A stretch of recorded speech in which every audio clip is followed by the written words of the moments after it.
అత్తయ్య ఇవాళ మా మ్యారేజ్ డే కదా, ఇంకొక లాజిక్ కూడా వచ్చింది చూడండి. 6వ తారీఖు 12వ నెల 24వ సంవత్సరం 6 డబల్ 12 12 డబల్ 24 అన్ని డబల్ డబల్ డబల్ అయ్యాయి కదా. ఎంత మ్యాజిక్ ఉందో కదా ఈ సంవత్సరం మా మ్యారేజ్ డేలో. చూసావా? ఇంకొక మ్యాజిక్ కూడా ఉంది. ఇంకేముంది? అన్ని డబల్ డబుల్.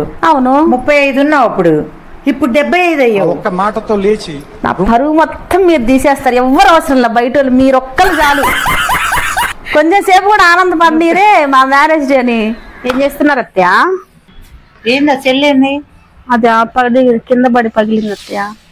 సరే కానీ నాకు ఒక డౌట్ ఉంది అత్తయ్య. అమ్మాయి కింద పడి పగిలిందని ఫోన్ అని నాకు పగలకుండా ఎట్టుండిద్దిలే కానీ అత్తయ్య, రిటర్న్ ఆప్షన్ ఉంది అయినా దీనికి ఏం కాదులే. కానీ నాకు ఒక డౌట్ ఉంది.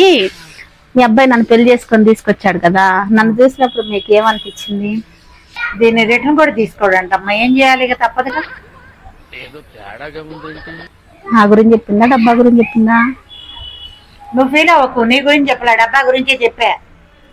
తీసుకోపోతే ఏం చేస్తాం, తప్పదు, భరించాల్సిందే. చూసారా సార్ డబుల్ యాక్షన్.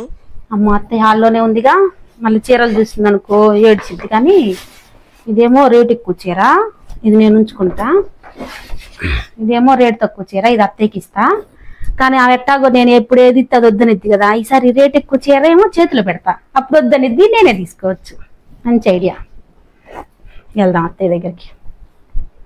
అత్తయ్య మన కోసం చీరలు తీసుకొచ్చాను, ఇదిగో ఇది మీకోసం తెచ్చా.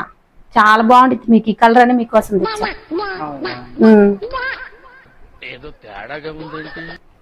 సర్లే, అయినా నువ్వు ఇష్టపడి నా కోసం ఏది తెచ్చావు కదా, ఈసారి నువ్వు ఇచ్చిందే నేను ఉంచుకుంటాలే, ఓకేనా?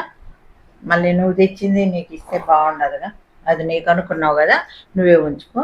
ఇది నాకని ఇచ్చావు కదా, ఇది నాకే. అనుకున్నదొక్కటి అయినది ఒక్కటి, బోల్తా కొట్టిందిలే బుల్బుల్ పిట్ట. ఏం చేస్తుందిరా మేమ్మ?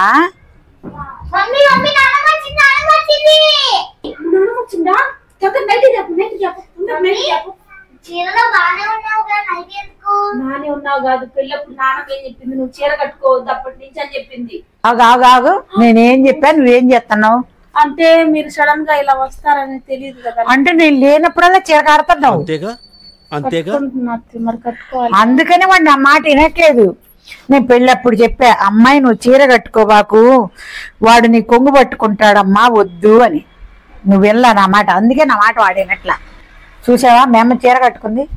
అందుకే నేను చీర కట్టుకుంది నాన్నమ్మ. అర్థమైందా ఇప్పుడైనా మీకు? చీర కట్టుకుంటే కట్టుకున్నావు, వాడిని కొంగును కట్టడం మానేయోగా, కొంగు తిప్పడం మానేయోగా. నేనేం కట్టుకోలేదు అత్తయ్య.